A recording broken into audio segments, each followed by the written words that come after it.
Em 13 de dezembro de 2016, na sede da Procuradoria da República no município de Campinas, presentes os procuradores da República Ricardo Perinardinho e Leandro Zedes, compareceu o senhor Alexandrino de Alencar, CPF 067-609-880-00, devidamente acompanhado por suas advogadas. Camille Alves de Lima, OAB-RS 58443.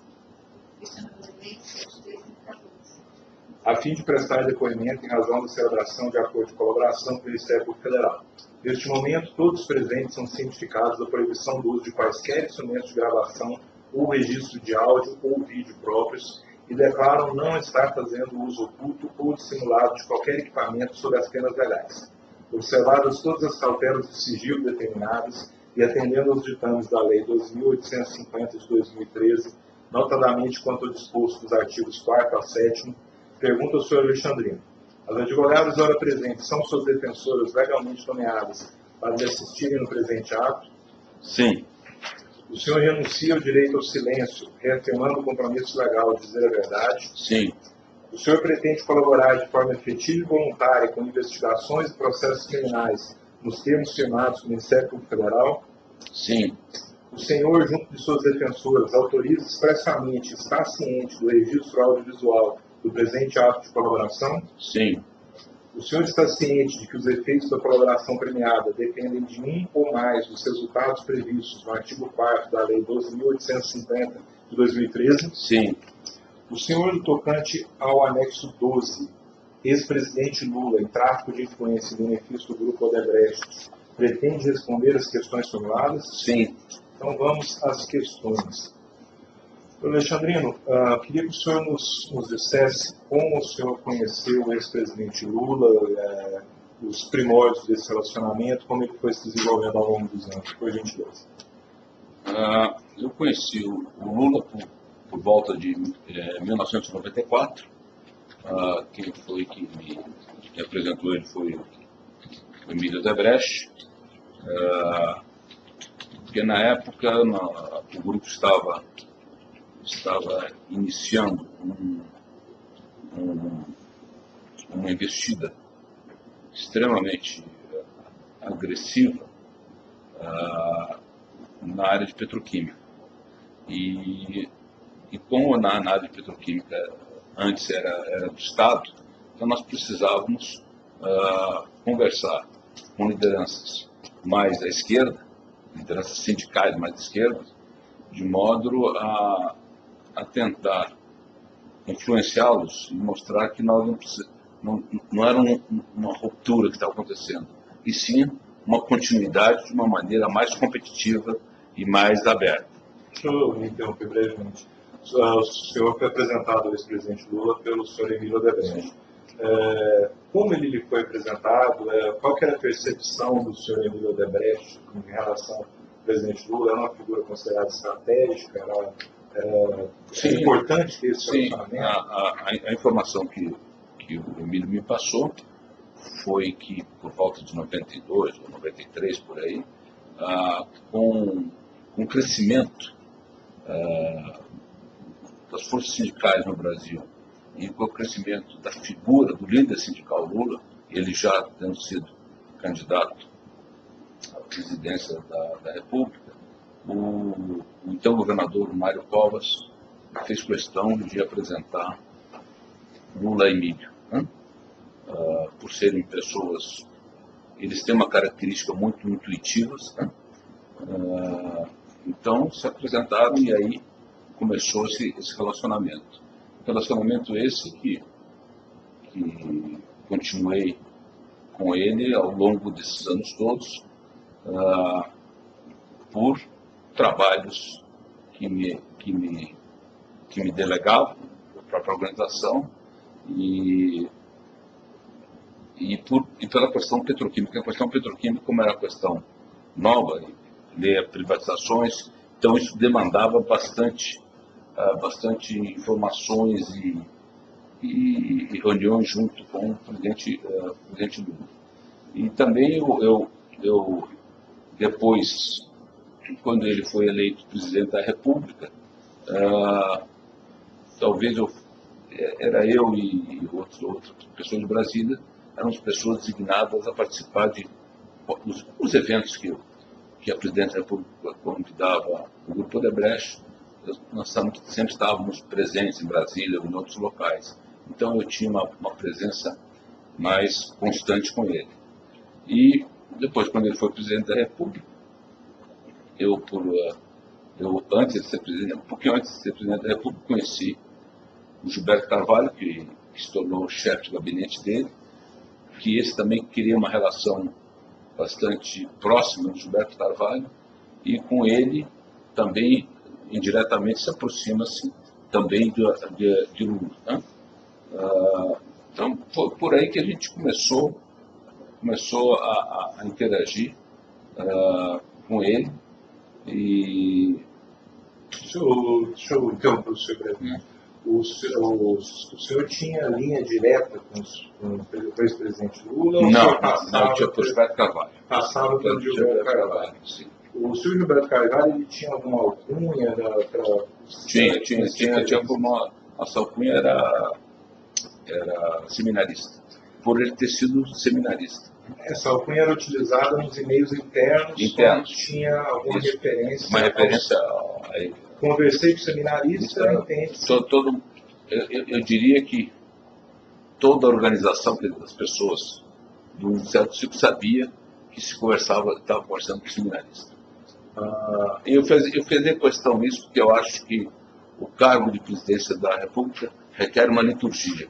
Eu acho que você tem que ter um canal, digamos, protocolar para chegar no presidente da República. Muito embora, quando eu me encontrava com ele em eventos, ele era muito carinhoso pessoalmente comigo, entendeu? Mas sempre, acho que a liturgia do cargo, eu acho que graças a isso, meu relacionamento com ele ao longo dos anos foi um relacionamento bem, digamos, bem profissional, eu diria. Para marcar alguma reunião, alguma coisa, o senhor ligava no celular do senhor Gilberto Carvalho? Não, no gabinete. Eram secretários? Secretários, isso aí. Secretários, não, eu ligava para secretários. Né? Para essas pessoas do governo, eu não gostava de ligar pelo celular, não era nem por questões de segurança. Eu acho que você não tem que estar perturbando a pessoa quando, em algum momento, a não ser que tivesse alguma emergência. Aí sim, aí da emergência são fora do quadro, mas eles todos tinham no celular, se necessitavam, eles entravam em contato comigo. O senhor lembra o nome da secretária? Rosalina, por exemplo. O senhor ligava para a dona Rosalina? Estou precisando falar. Não tenho pressa, ou tenho pressa. Hein? Era difícil conseguir caixa? Não. Por ter uma relação muito próxima dele, transparente, muito profissional, ele sabia que quando eu tinha que acessar, por algum motivo eu estava acessando. Para os assuntos, quando o senhor pediu uma reunião, então, o senhor era dentro da prontamente atendido. Sim. Tinha um relacionamento, por assim dizer, bem azeitado. Sem dúvida nenhuma. E quando ele presidente, e quando ele viajava, porque o presidente Lula viajou muito para o exterior, aliás, uma característica muito próxima até do grupo, de buscar no exterior novas oportunidades. Sempre nós mandávamos, que a gente chama de uma ajuda de memória, da nossa atuação no país que ele iria, que nós tínhamos coisas. Deixa eu só retornar mais um pouquinho. O senhor Gilberto Carvalho, o senhor disse nos e-mails que os senhores usavam alcunha seminarista. O uso a utilização de alcunhas dentro do Odebrecht também era ligada ao sistema Grau. Não, mas não tem, não. Quanto ao senhor Gilberto Carvalho, em algum momento ele pediu alguma vantagem devida para o senhor? Não. Ele só pediu uma vez vantagem para mim, para que ajudássemos na campanha de sua irmã Márcia Lopes, à prefeitura de Londrina, em 2012. Foi a única vez que eu me recordo que foi feita a doação a pedido dele, muito embora eu conheci a Márcia Lopes antes da doação, quando ela foi ministra do Desenvolvimento Social. Aí eu tive contato com ela, mas assim mesmo ele me pediu para ajudar e nós ajudamos. Houve essa ajuda? Houve essa ajuda. O senhor lembra se foi doação oficial, Caixa 2? Eu acho que foi oficial essa doação. O senhor lembraria do montante? 200 mil reais. 200 mil reais. Essa doação foi feita porque foi um pedido do senhor José? Acho que foi um pedido do Carvalho, nunca pediu nada, e uma pessoa que sempre, muito íntegra, e uma pessoa que sempre esteve disponível. Então, nós achamos que tínhamos que corresponder. E tinha um valor para o grupo de fazer um favor. Isso é uma pessoa próxima ao presidente, muito embora na época o Lula já não era mais presidente. Isso aí. Mas o Gilberto era secretário de governo da Dilma. Vamos conversar um pouquinho sobre esses ajuda à memória. Tinha uma multiplicidade de assuntos? Não, por exemplo, ele ia, vamos dizer, para o Peru, para o Panamá, onde nós tínhamos obras. Então a gente mandava uma ajuda de memória eu me lembro que a gente dizia assim, uma página, não mais do que isso, para contextualizar o presidente nos assuntos do Panamá. Esse aqui é um exemplo, um documento de colaboração que foi entregue aqui, 20 de janeiro de 2009, notas para o presidente. Não. Isso, é um exemplo, mas não de viagens ao exterior. Isso aqui era para a petroquímica, para entender o que estava acontecendo. Mas é uma ajuda de memória. Isso aí. Tá? Okay. É o tipo de documento que era entregue. A gente dizia assim, olha, estamos fazendo obra fulano de tal, estamos fazendo hidrelétrico fulano de tal, o país está assim, só para ele se contextualizar. Foi por demanda de alguém? Não, foi uma prática. E aí eu dizia para o Gilberto, o presidente está indo para o Peru, para um país X, eu estou te mandando hoje uma página de memória, só para o presidente ler na viagem, para ele saber o que está acontecendo. Porque geralmente o que acontecia é o seguinte, nosso pessoal nos países no exterior é um pessoal que como ele, uma característica nossa do Oeste muito interessante, os pessoal dos países, eles são praticamente, entre aspas, nativos. Eles ficam lá, eles moram 20 anos lá.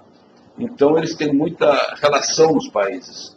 Então, geralmente, quando vai o presidente Lula ou o presidente Fernando Henrique, eles estão sempre presentes lá. Então, eles estão sempre interagindo, então é bom saber da informação. Tá? E outra coisa que eu tinha muito com o Gilberto Carvalho é quando também o Lula presidente, quando Emílio tinha algumas reuniões com Lula, se ficava alguma pendência de agenda, eu cobrava o Gilberto, ficou aquela pendência, como é que está andando, né? Que o Gilberto fazia, digamos, entre aspas, o follow-up desse tipo de coisa, né? Propiciava um certo trâmite documental, desse tipo de ajuda à memória, e também era com ele que os senhores tinham uma ciência melhor do que como estava sendo. Bem, o senhor, qual seria a primeira dessas viagens internacionais que o senhor lembra, que o senhor acompanhou, teve o senhor ia por demanda da empresa, para esse acompanhamento? Como é que eu ia por demanda da empresa, até por demanda, às vezes, do diretor de país local, entendeu? Sabia da minha relação e precisava de alguma reunião, de alguma coisa, de posicionamento no país, aí eles me demandavam. O que é a figura do ex-presidente? Não, mas você está falando dele como presidente ou como ex-presidente? Ex-presidente. Bom, vamos lá. Então, com o ex-presidente, deixa eu retornar meu chip aqui. Não, com o ex-presidente, isso era um negócio extremamente importante. O Lula é uma figura nos países que eu via, geralmente América Latina e África, é uma figura, quase um popstar. entendeu? Com respeito. Então, ele levava uma imagem positiva, ele levava e o que nós combinávamos, e que é muito público, que todo lugar que ele ia, ele fazia uma palestra. Porque uma palestra de vender Brasil, logicamente que nosso pessoal lá estava por trás, convidando formadores de opinião, convidando jornalistas para mostrar essa relação nossa com ele. Né? Ele abria portas para sem dúvida, não, sem dúvida nenhuma. Eu não digo que abria portas, eu não chego a isso aí, mas ele para nós era um cartão de visita muito importante, o presidente do país saber que ele tinha uma relação diferenciada com o grupo. Em alguma ocasião teve liberação de pagamentos que são retidos por conta do... Não, isso houve, eu soube isso de uma vez, que isso foi em Angola, que o presidente Lula ia lá e, 20 dias antes, liberaram algumas faturas que estavam sendo, digamos, procrastinadas. Né? Mas, assim, nada, digamos, excepcional. Houve só para criar um clima positivo. Vamos voltar um pouco e vamos para um período em que o presidente Lula ele estava no exercício da presidência.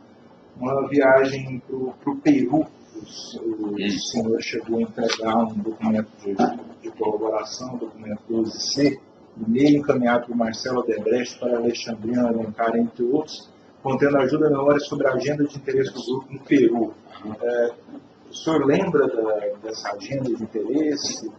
Não, o senhor foi no Peru? Não foi. Não. Eu só dei a agenda memória, só. O senhor fez essa agenda memória? Não. Geralmente quem faz é o presidente da Odebrecht Peru, mandava. Eu acredito, quase sempre. Marcelo dava um toque final e eu encaminhava via Gilberto Carvalho para o presidente. De todos os países, quando essa ajuda de memória era do presidente da Odebrecht nesses países. Isso aí. Vinha de lá. Tá?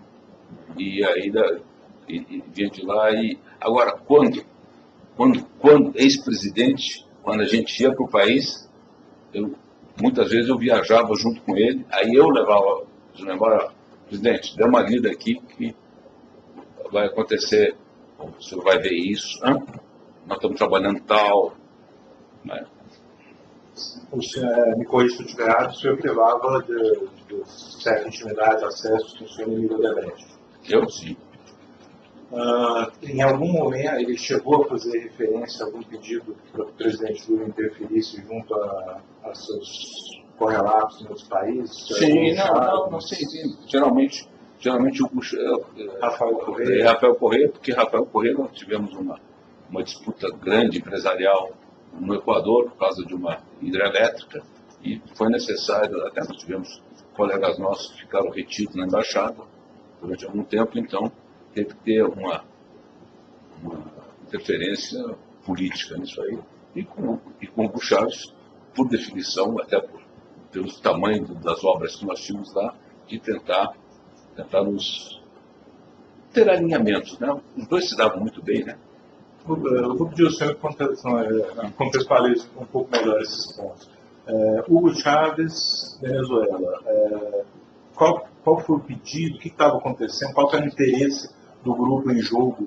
Por exemplo, naquela ocasião? E como o presidente Lula foi relevante?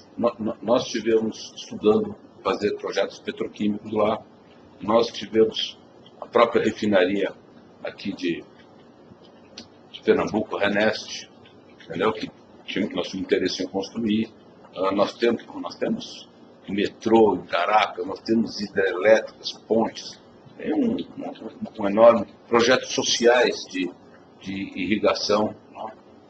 É uma conversa de presidentes se prestigiando empresas brasileiras. Tá? Mas a apresentação dentro do grupo é uma tentativa de liberação de algum valor, como aconteceu em Angola? O senhor tem alguma... Não, mas o de Angola, o de Angola ele não fez nada, né? Ele só ouve, ele ia aparecer, quer dizer, ele nem sabe disso. Estou lhe comentando aqui. Mas assim, Não. O que eu acho relevante disso tudo é a questão lá mais do Equador, né? Pela questão...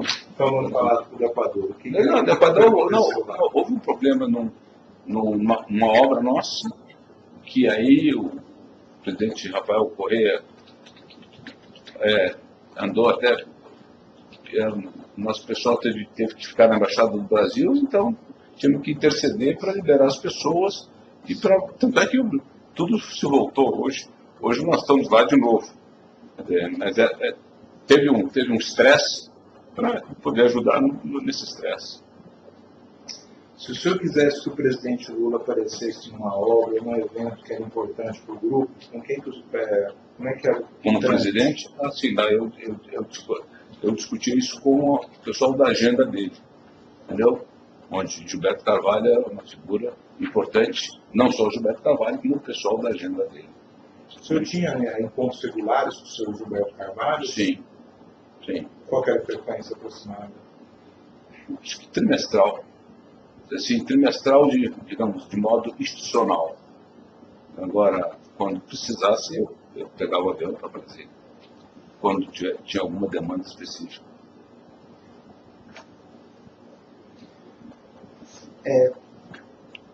Com o fim do governo Lula, com o fim do mandato, teve alguma... qual foi a atitude do grupo? O grupo, vamos lá, o grupo não é atitude com Lula. Com todos os ex-governantes, o grupo sempre manteve um trabalho de continuidade, mas de respeito, de proximidade, não de abandono, digamos. Reconhecimento, ok. E isso também foi feito com o próprio presidente Lula, depois que ele deixou o governo e veio para o Instituto Lula, ali no Ipiranga. Né?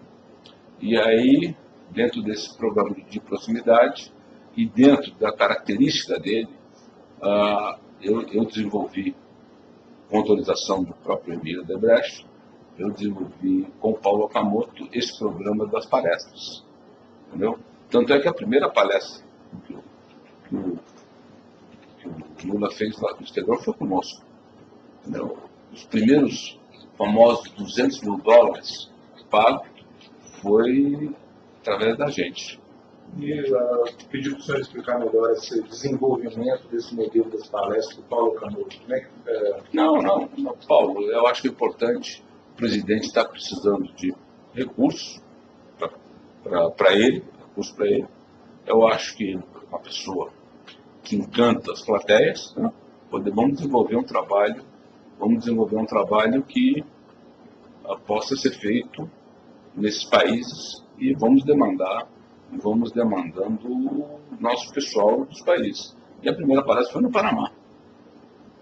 Quando teve por assim dizer, essa precificação, chegou-se a esses valores? Como é que chegou a esses 200 mil? Não. Ele veio com essa precificação. Quem? Paulo Okamoto. Paulo Okamoto propôs isso. Pois é.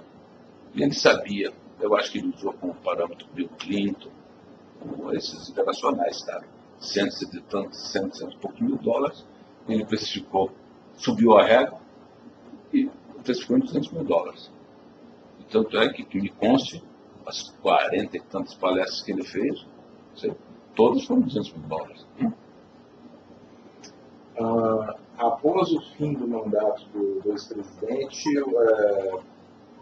perdeu um pouco dessa liturgia do cargo do seu PCP. O senhor se encontrava pessoalmente com ele, privava de alguma... Sim, não, mas eu geralmente fui junto com o Emílio. Nós tínhamos regularmente reuniões trimestrais com ele. Nós no Instituto Lula. Ao menos trimestralmente. Uma visita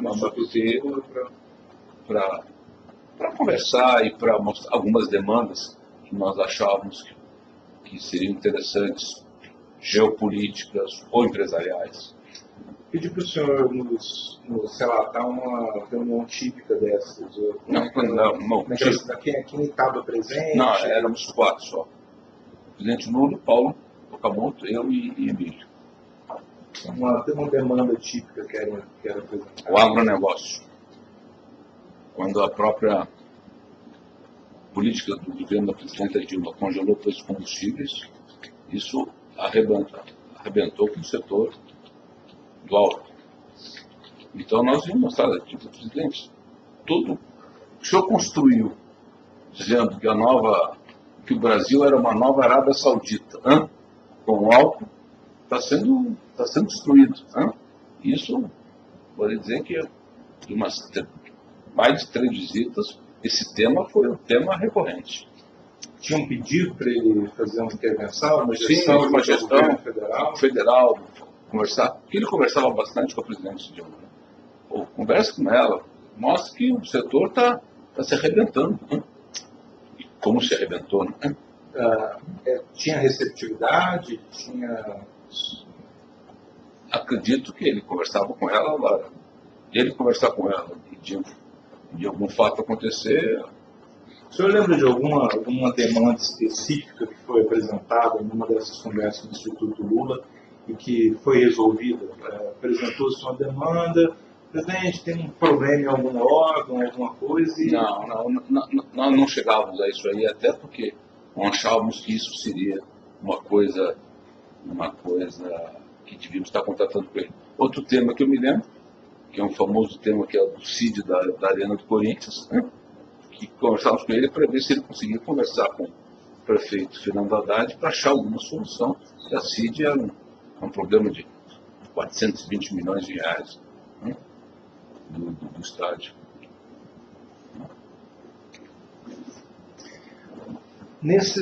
Esse modelo das palestras, pelo que o senhor disse, tinha um peso local importante. Queria que o senhor nos explicasse melhor em que ele consistia. Então, por exemplo, tinha uma palestra no Panamá, tinha uma palestra em Angola. Qual que era o impacto positivo nos negócios do grupo, se é que ele existia? Não. Eu acho que impacto tangível de curto prazo não tinha, mas tinha um impacto intangível do grupo. Por exemplo, vou te me lembrar da primeira, que foi do Panamá. Do Panamá, nós chegamos lá, visitamos 2 obras nossas, uma de Minha Casa Minha Vida, e que chama de Cinta Costeira. Cinta Costeira, eu acho que você conhece o aterro do Flamengo, no Rio de Janeiro, que aquilo é um aterro, né? Então, nós fizemos um aterro na cidade do Panamá, que chama-se Cinta Costeira, é uma obra maravilhosa da cidade, e depois ele foi fazer uma palestra para os empresários, com a presença do presidente Martinelli, e depois tivemos um jantar que estava o presidente Martinelli, e daí voltamos para o Brasil. Você vê que os formadores de opinião, a imprensa, as obras, isso tudo cria como diz o americano, um goodwill interessante para o país. Era parte da estratégia empresarial do grupo diversificar no mercado internacional, depender menos do mercado interno? Sem dúvida nenhuma. Na engenharia, sem dúvida nenhuma, e agora na petroquímica também. Os crescimentos hoje do grupo estão no exterior, não estão no Brasil. E na engenharia, eu te digo que hoje 70% do faturamento da engenharia está no exterior. Então, esse tipo de movimento das palestras, sem dúvida nenhuma. Do aproveitamento desse aspecto intangível, ele se inseria também nessa estratégia. Sem dúvida. Faz parte de uma estratégia de longo prazo. Esse relacionamento com o ex-presidente, ele incluía um relacionamento também com o Instituto Lula? Sim. Havia aporte? Nós fizemos doações do Instituto Lula. O que acontecia? Nós fizemos algumas doações do Instituto Lula doações para a operacionalidade do Instituto. Como é que surgiu a ideia desse instituto? O senhor que tinha certo trânsito ali? Eu acredito que onde é o Instituto hoje, tinha o Instituto da Cidadania. Quando começou, que era, digamos, um núcleo da esquerda do PT, a cidadania existia, e aí o Lula se tornou presidente, ficou o prédio. Aí, na volta dele, ele tinha que gastar essa energia toda, e aí criou-se o Instituto Lula, voltado para as questões de América Latina e África. O grupo fazia aportes financeiros? Fez alguns aportes. Por solicitação, por política? Não, até solicitação e política, os dois motivos. Por quê? Por que fazer esses aportes? Porque o grupo sempre fez isso, e não foi só para o Instituto Lula. O que compensava? Não, é que um ex-presidente, ele tem uma bagagem, ele tem um conhecimento, ele tem um know-how que tem que ser aproveitado. Entendeu? E o Instituto é uma maneira de alavancar esse know-how dele. E para o senhor falar um pouco para a gente sobre a questão da Arena Corinthians. Teve alguma gestão específica do presidente? De onde surgiu essa ideia? O que o grupo fez ou deixou de fazer? Não vamos falar do estádio ou da Arena? Da Arena Corinthians. Sim, mas do estádio Corinthians. Isso. Não, o estádio Corinthians, a história do estádio Corinthians, história real, foi um pedido que ele nos fez em 2010 para se fazer um estádio Corinthians. O estádio inicial é um estádio para 30 mil pessoas, ia custar 300 milhões de reais, sendo 15 mil dessas 30 mil pessoas eram de pé, porque a torcida do Corinthians fica de pé, ela não senta, e 15 mil sentados. E esse era o modelo. Nós íamos ajudar o Corinthians. Por uma feliz coincidência, não sei se feliz, mas acho que é feliz, eu sou amigo particular do André Sanches, porque eu sou petroquímico e o André Sanches é do plástico. Então tinha uma relação. E começamos assim. Só que... Deixa eu só pedir uma coisa para o senhor. Me ajude a entender como um pedido de 300... foi durante o mandato do presidente. Foi no final. No final do mandato dele. Me ajude a entender como o grupo recebe um pedido de 300 milhões de... Não, recebe um pedido de fazer um estádio. Não pede 300 milhões, fazer um estádio. Chamamos o cliente, que é o Corinthians, e diz assim, vamos fazer um estádio. E aí começam os estudos. Eu não estou dizendo que de toda maneira eles iriam fazer. Vamos fazer um estudo, vamos ver a viabilidade disso aí. A ideia é essa aí. Tanto é que nessa época, paralelamente, nós já estávamos estudando em criar no Pacaembu um estádio moderno. Um estacionamento embaixo, um teto retrátil, ia ser tipo uma arena americana. Que eu acho que nunca ia conseguir ali, porque aquela região é uma região de classe A não ia deixar fazer isso. Mas aí começamos a estudar o Estado de Corinthians. Só que, não se esqueça que em 2014 ia ter a Copa do Mundo em São Paulo, no Brasil. Só que São Paulo não tinha estádio de futebol, o Morumbi estava vetado. E aí começaram a se inflamar e dizer, já que vamos fazer um estádio para o Corinthians, vamos fazer um estádio para a Copa do Mundo. Aí esse negócio evoluiu para a abertura da Copa do Mundo. Então esse estádio não tem nada... É exatamente isso aí. Então é um outro modelo. É um outro modelo. Você sai de casa para comprar um Volkswagen, você chega em casa com uma Lamborghini.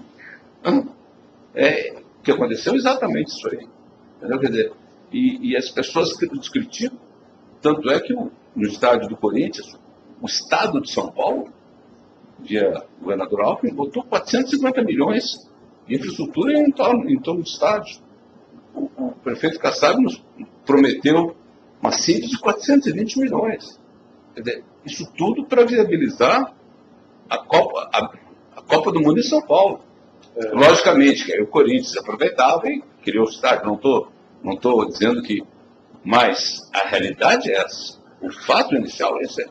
O senhor tocou na minha próxima pergunta. Queria que o senhor pincelasse para a gente a questão do financiamento dessa obra. Os CIDs, que foram buscados algumas vezes, eles foram objeto, salvo engano, de algumas reuniões do Instituto Lula. Sim, queria que o senhor nos explicasse. Não, porque a CID é um certificado de incentivo, feito pelo prefeito Kassab, e quando o prefeito Haddad entrou, ela tinha algumas dificuldades junto até o Ministério Público Municipal, e aí o que era, digamos, um ovo de Colombo,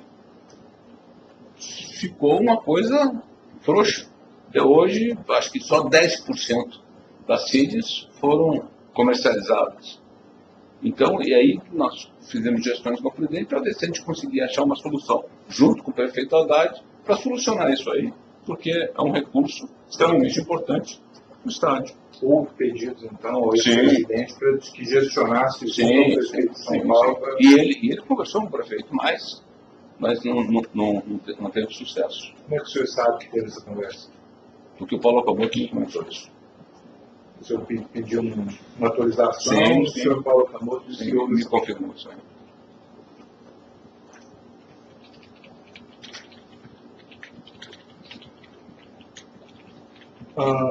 Essa questão da CID, ela, me corrija se eu estiver, ela não foi equacionada durante o mandato do presidente, do prefeito Fernando Haddad. Como é que foi, do ponto de vista do grupo, como foi gestionada essa questão do financiamento da teve algum outro pedido de intervenção? Não. Isso, digamos, é um caso mal resolvido até hoje. Não teve qualquer gestão junto ao governo federal que o senhor tenha participado? Tanto é que eu tenho acompanhado isso pelos jornais e você vê que todo dia existe sempre uma polêmica em torno disso aí.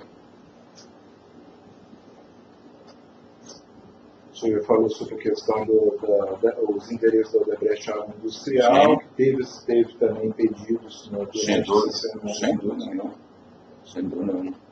Em algum momento o senhor percebeu repercussão desse tipo de gestão ao tratar com autoridades em Brasília? O senhor estava, por exemplo, em uma reunião tratando dessa questão do Ministério das Minas e Energia, e o senhor percebeu a repercussão de que já teria havido uma gestão do ex-presidente? Não percebi isso. Não teve ninguém nunca falou, realmente o ex-presidente conversou comigo, na prática do senhor, o senhor não se lembra disso? Não me lembro disso.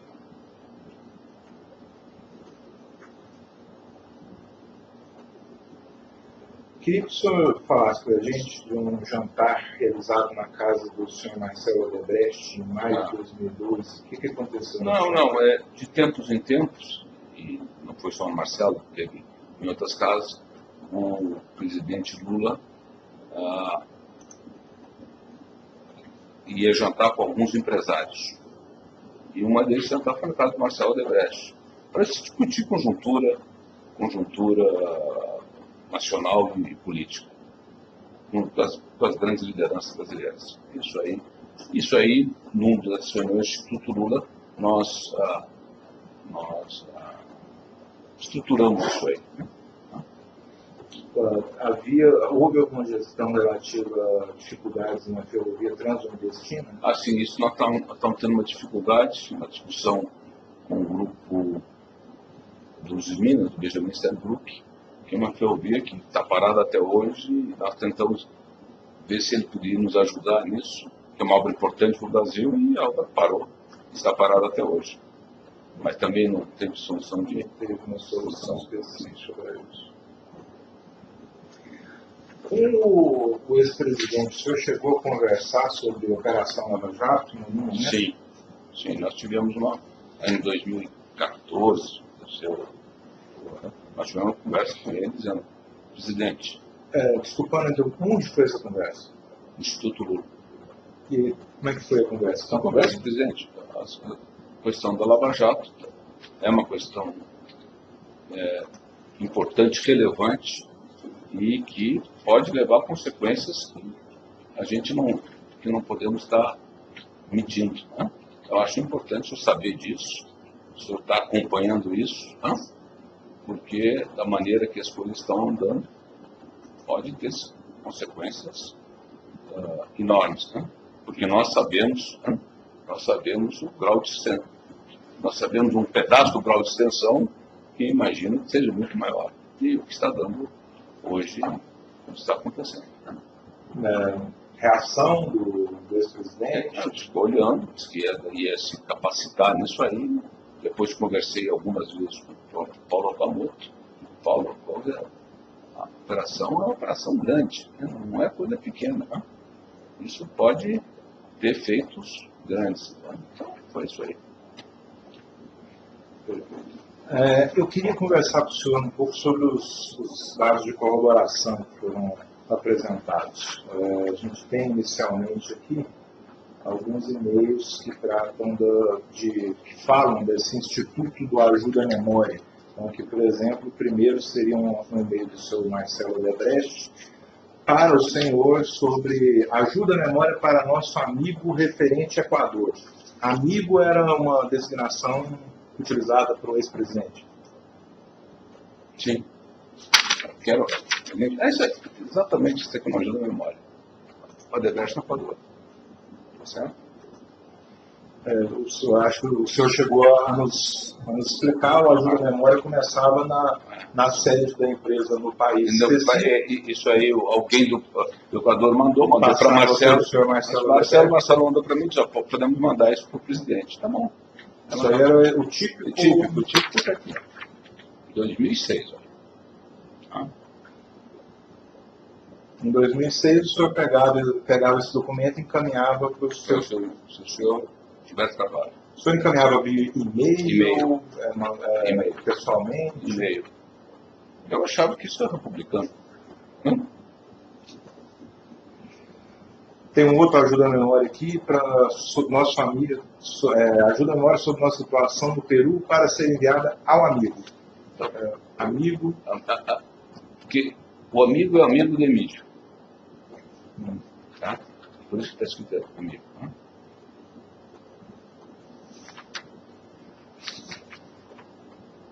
Temos aqui outros comentários a respeito da situação na Venezuela. Sempre o mesmo contexto. Primeiro, o cara é meu. A última vez ele esteve com o presidente, comentário a respeito da situação. Lá que ele foi da nossa, para atualizar o presidente aqui. Nossa, até já cumprido, hein? Tem 3 páginas. Uma questão, você encaminhava para o senhor Gilberto, e como é que o senhor tinha a comprovação de que o presidente efetivamente recebia essa memória? O senhor tem algum retorno com relação a isso? Que é a famosa relação filho-bigode. A confiança. Entendeu?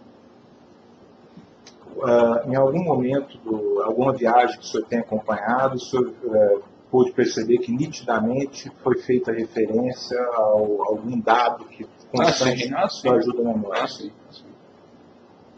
Tanto é que o pessoal que ficava nos países chegava lá e disse, poxa, o presidente está sabendo. Tá? E assim, que... Não, esqueça.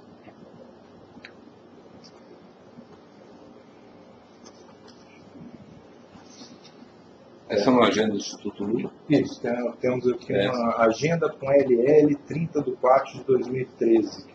Então, LL é Luiz Inácio Lula. Né? A gente falava sobre Venezuela, sobre etanol, né? Conjuntura.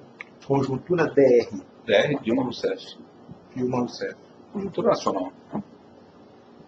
Encontro FC. EC. SC. Eduardo Cunha.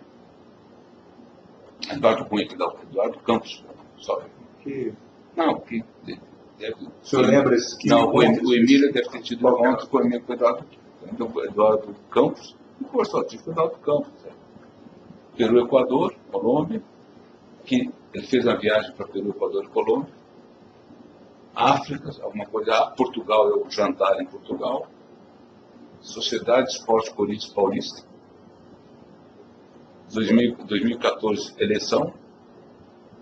Paca. Paca que o Emílio cria paca. Diz que é uma comida boa, diz que ele ia mandar uma paca para o Lula comer uma paca. Recep É uma empresa que Emílio tem de vacinas contra o câncer. Está desenvolvendo aqui em São Paulo. Não tenho que atualizar o presidente. qualquer um. Não, é só atualizar o presidente. Nós estamos desenvolvendo uma tecnologia brasileira para assuntos de tecnologia do câncer. Aqui nós temos outra agenda, 20 de fevereiro de 2014. O documento revoca algo. Continuamos etanol, continuamos Venezuela, deve ter alguma coisa sobre atualização. Cuba, alguma viagem para Cuba. Encontro empresarial Brasil-Portugal, que é o famoso época do jantar. Angola, fazer uma comemoração de 30 anos da Odebrecht em Angola. E gripe em São Bernardo do Campo. São os aviões da gripe que nós, como nós temos uma área de defesa na Odebrecht, saber se nós podíamos, se tinha alguma sinergia de alguma coisa que se ele soubesse, pudéssemos ajudar. O último documento de colaboração que foi entregue aqui seria um registro de ligações telefônicas entre o senhor e Valmir Moraes. Quem é Valmir Moraes? Chefe de segurança de Luiz Inácio Lula Silva. Passou a ser uma pessoa para quem se ligar? Ou ele me ligava.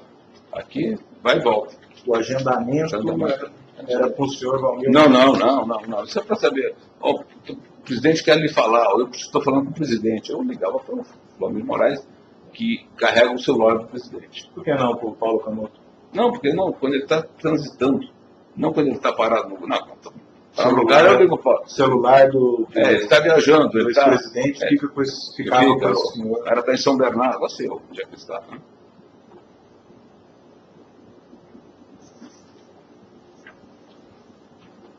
Doutor Ricardo, alguma consideração adicional? Pergunta aos advogados, tem alguma consideração?